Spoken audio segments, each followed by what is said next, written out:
اعوذ باللہ من الشیطان الرجیم بسم اللہ الرحمن الرحیم لقد کان لکم فی رسول اللہ اسوۃ حسنہ صدق اللہ العظیم رب اشرح لی صدری ویسر لی امری واحلل عقدۃ من لسانی یفقہوا قولی واجعل لی وزیرا من اہلی آمین یا رب العالمین۔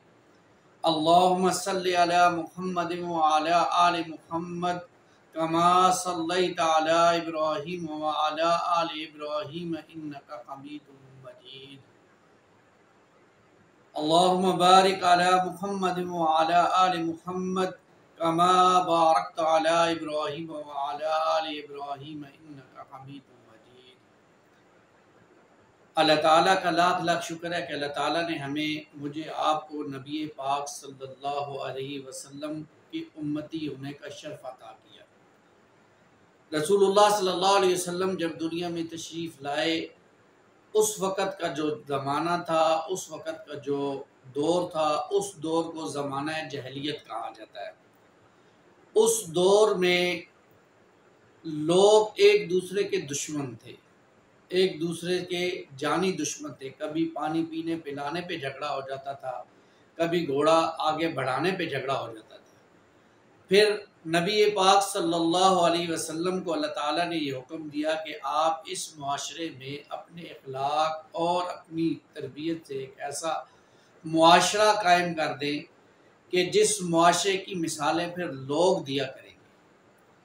تو رسول اللہ صلی اللہ علیہ وسلم نے خود اکیلے کام کیا، پھر آپ کے ساتھ ساتھی ملتے گئے، آپ کی ایک جماعت تیار ہوئی، اور اس جماعت نے ایک ایسا بہترین معاشرہ قائم کر کے دکھایا جس کے اندر انسانوں کو اللہ تعالیٰ کی غلامی میں لایا گیا۔ اور اس معاشرے کی جو سب سے بڑی خاصیت تھی وہ یہ تھی کہ اس معاشرے سے پہلے جو معاشرہ تھا انسانوں کا غلام تھا۔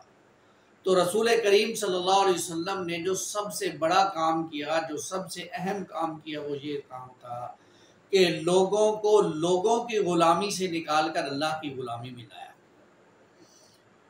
آج پھر دنیا انسانوں کو غلام بنانے پر تلی ہوئی ہے، اور اس کے لیے مختلف طریقے اور مختلف حربے جو ہے وہ اپنائے جا رہے ہیں۔ جو تہذیب یافتہ لوگ ہیں ان کے لیے نہ کوئی قانون ہے، نہ کوئی ان کے لیے جو ہے وہ اور ضابطہ ہے۔ وہ جب چاہیں، جس کو چاہیں، جس طرح چاہیں غرق کر دیں۔ کبھی وہ IMF کے ذریعے سے لوگوں کو اپنا غلام بناتے ہیں، اور کبھی حکومتی نمائندوں کو خرید کر عوام کو اپنا غلام بنا لیتے ہیں۔ آج جس دور سے میں اور آپ گزر رہے ہیں، سیرت النبی صلی اللہ علیہ وسلم کی یہ محافل جو اب منعقد ہونے جا رہی ہیں، آج کیونکہ یکم ربیع الاول ہے، تو یکم ربیع الاول کی نسبت سے ہم اپنے نبی سے محبت کا اظہار کرتے ہیں۔ ہم اپنے نبی صلی اللہ علیہ وسلم سے محبت کو جو ہے وہ لومانے کے سامنے پیش کرتے ہیں۔ اس کے مختلف طریقے ہیں، دروس کے ذریعے سے، تقاریر کے ذریعے سے، سیرت بیان کر کے، اللہ کے نبی صلی اللہ علیہ وسلم کی خدمت میں نذرانہ عقیدت ہدیہ نعت پیش کر کے، درود شریف پڑھ کے، اس طرح مختلف میلاد کا جلوس نکال کے یا مختلف طریقوں سے۔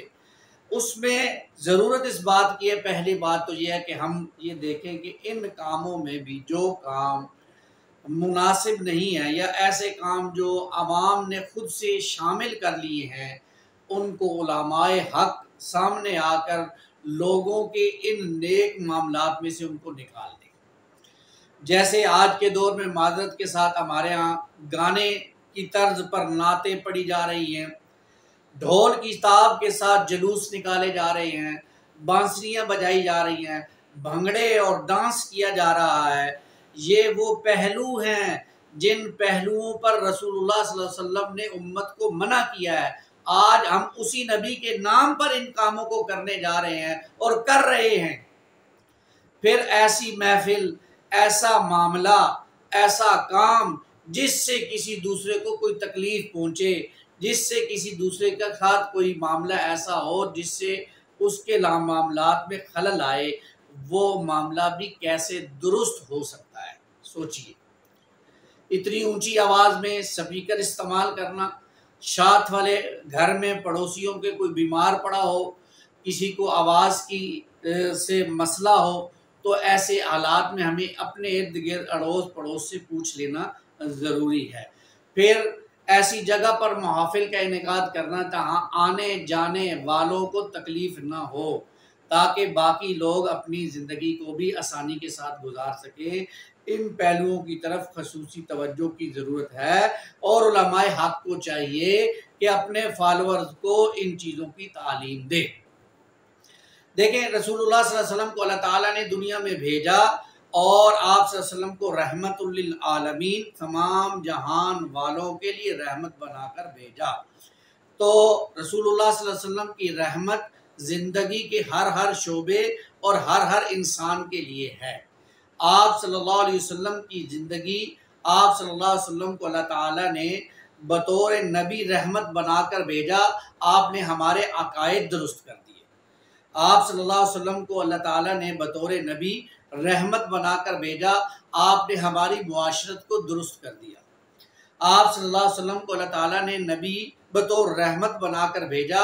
آپ نے آ کر ہماری جو بے جا رسومات کے توق لوگوں نے اپنی گردنوں میں ڈال رکھے تھے، ان کو ختم کر کے ایک بہترین اسلامی معاشرہ ترتیب دے کر مجھے اور آپ کو دکھایا۔ پھر اسی طرح ہمارے نبی صلی اللہ علیہ وسلم کی رحمت کا پہلو سیاست میں بھی نظر آتا ہے، اسی طرح ہمیں اپنے نبی کا رحمت کا پہلو معاشرت میں بھی نظر آتا ہے، ہمیں اپنے نبی کی رحمت کا پہلو معیشت میں بھی نظر آتا ہے۔ یہ آپ کی رحمت ہی کا مظہر ہے کہ آپ نے ایک ایسا بہترین معاشی اور سیاسی نظام ترتیب دیا جس کے اندر دولت اور حکومت یہ تقسیم ہو گئی، اور دولت اوپر سے نیچے فلو کرنے لگی، اور حاکمیت اللہ کے لیے قرار پائی، عوام کے لیے خلیفہ یعنی اللہ کی عطا کردہ احکامات کے اوپر عمل کرنا اور کروانے کی ذمہ داری ٹھہری۔ اللہ تعالیٰ سے دعا ہے کہ اللہ تعالیٰ اس سال ربیع الاول کے اس مہینے میں ہمیں رسول اللہ صلی اللہ علیہ وسلم کی زندگی کا اس زاویے سے مطالعہ کرنے کی توفیق عطا فرمائے۔ انشاءاللہ ہم اپنی نشستوں میں بھی اس چیز پر تفصیلی گفتگو کریں گے، نبی رحمت بطور عقائد، نبی رحمت بطور معاشرت، نبی رحمت بطور جو ہمارے ہاں یہ رسم و رواج ہیں اس کے، بطور سیاستدان کے اور بطور معیشت دان کے، یہ گفتگو بھی چلے گی۔ لیکن اس سے پہلے میں نے عرض کیا تھا کہ اس دفعہ ہم کوشش کریں گے کہ جو ہماری معاشرت کا بنیادی یونٹ ہے گھر، یعنی جب ایک لڑکا اور لڑکی آپس میں شادی کرتے ہیں تو ایک گھر، ایک خاندان وجود میں آتا ہے، چند خاندان ملتے ہیں تو ایک معاشرہ وجود میں آتا ہے۔ تو وہ جو بنیادی یونٹ گھر ہے، اس گھر کے اندر نبی رحمت صلی اللہ علیہ وسلم کا اسوہ کیا تھا؟ اس گھر کے اندر، جس گھر کے اندر ایک خاتون ہے، ایک مرد ہے، یہ دونوں کیسے اس گھر کو نبی رحمت صلی اللہ علیہ وسلم کے طریقے کے مطابق چلا سکتے ہیں کہ ان کی دنیا بھی بہتر طریقے سے گزرے اور ان کی آخرت بھی اچھے طریقے سے گزرے۔ یہ پہلا پہلو ہے جس پر ہماری گفتگو ہوگی۔ دیکھیں، اللہ کے رسول صلی اللہ علیہ وسلم نے جہاں بہت سی رعایتیں دی ہیں، وہاں آپ صلی اللہ علیہ وسلم نے یہ جو ہمارے ہاں ایک نرم اور نازک شے ہے خاتون خانہ، اس کے لیے بھی بہت سی رعایتوں کا اہتمام کیا ہے۔ آپ صلی اللہ علیہ وسلم نے اپنی رحمت سے عورت کو محروم نہیں کیا۔ آپ صلی اللہ علیہ وسلم کی تعلیمات میں عورت کی رعایت اور اس کی جو صنفی نزاکت ہے، اس کے 7 احکامات موجود ہیں۔ یہ علیحدہ المیہ ہے کہ ہمیں معلوم نہیں ہوتا، یہ تو ہماری کوتاہی ہے۔ اصل میں ہم لوگ دین سے دور ہو گئے، جب دین سے دور ہو گئے تو ہم نے دین کو سیکھنا ہی چھوڑ دیا۔ اب ایک شخص جب شادی کرنے لگتا ہے تو شادی سے پہلے اسے یہ معلوم ہونا چاہیے کہ اس کے بیوی کے اس کے اوپر کیا حقوق ہے، اس نے اپنی بیوی کے ساتھ کیسے زندگی گزارنی ہے، ایک بیوی کی ہوتے ہوئے اس نے والدین کے ساتھ کیسے برتاؤ کرنا ہے اور اپنے گھر والوں کے ساتھ کیسا سلوک کرنا ہے۔ یہ ساری چیزیں جو ہے ہمارے ہاں اس کی تعلیم ہونی چاہیے۔ میں تو کہوں گا اس کے لیے باقاعدہ ایک شادی کورس علماء ڈیزائن کریں کہ جو شخص بھی شادی کرے اس سے پہلے اس کو وہ شادی کورس میں سے گزارا جائے، تاکہ اس کو معلوم ہو کہ اگلی زندگی میں کون سی چیزیں حلال ہیں، کون سی حرام ہیں، اور کون سی چیزیں ہیں جو مستحبات میں مجھے کرنی پڑے گی، جس سے گھر کا ماحول بہتر طریقے سے چل سکے گا۔ انشاءاللہ ہم ان نشستوں میں انہی چیزوں پر گفتگو کریں گے۔ آج ہم ایک چھوٹی سی گفتگو پر، ایک چھوٹی سی حدیث پر اپنی اس پہلی نشست کا اختتام کرتے ہیں۔ آپ صلی اللہ علیہ وسلم کا ایک فرمان مبارک ہے، آپ صلی اللہ علیہ وسلم کا فرمان مبارک ہے، اور وہ فرمان مبارک یہ ہے کہ دیکھو اپنی عورتوں کے ساتھ حسن سلوک کرو، اپنی عورتوں کے ساتھ اچھا برتاؤ کرو، اپنی عورتوں کے ساتھ اچھا برتاؤ کرو، اور میں تم میں اپنی خواتین کے ساتھ سب سے بہتر برتاؤ کرنے والا ہوں۔ یہ بہت اہم روایت ہے، بہت ہی اہم تعلیمات ہیں اس کے اندر۔ دیکھیے آپ صلی اللہ علیہ وسلم نے ہمیں بتایا کہ ہمارا آئینہ ہمارا گھر ہے، ہمارا آئینہ ہماری بیوی ہے، ہمیں وہ سب کچھ جانتی ہے، کیوں کہ میاں بیوی کو قرآن مجید نے لباس کہا ہے، اور ایک لباس دوسرے لباس کے بارے میں مکمل جانتا ہے۔ تو اس بات کی طرف توجہ کرنا کہ میں اپنے گھر والوں کے لیے بہتر بن جاؤں، یہ میرے نبی کا اسوہ ہے، یہ میرے نبی کا اسوہ ہے۔ اس پر آپ کو طعنے بھی سننے پڑ سکتے ہیں، اس پر لوگ آپ کو رن مرید بھی کہہ سکتے ہیں، اس پر لوگ آپ کو زوجہ کا غلام بھی کہہ سکتے ہیں، اس پر اور طرح طرح کے طنزیہ جملے معاشرے میں آپ کو سننے پڑ سکتے ہیں، لیکن اس کی فکر نہ کیجیے۔ کیونکہ میرے نبی نے فرمایا تم میں سب سے بہتر وہ ہے، سب سے اچھا وہ ہے جو اپنے گھر والوں یعنی اپنی بیوی سے اچھا سلوک کرے۔ آج میں اور آپ اپنے گربانوں میں جھانکیں، دیکھیں کیا ہم اپنی بیویوں سے بہترین سلوک کرتے ہیں؟ کیا ہم نبی پاک صلی اللہ علیہ وسلم کے اس فرمان مبارک پر عمل کرتے ہیں؟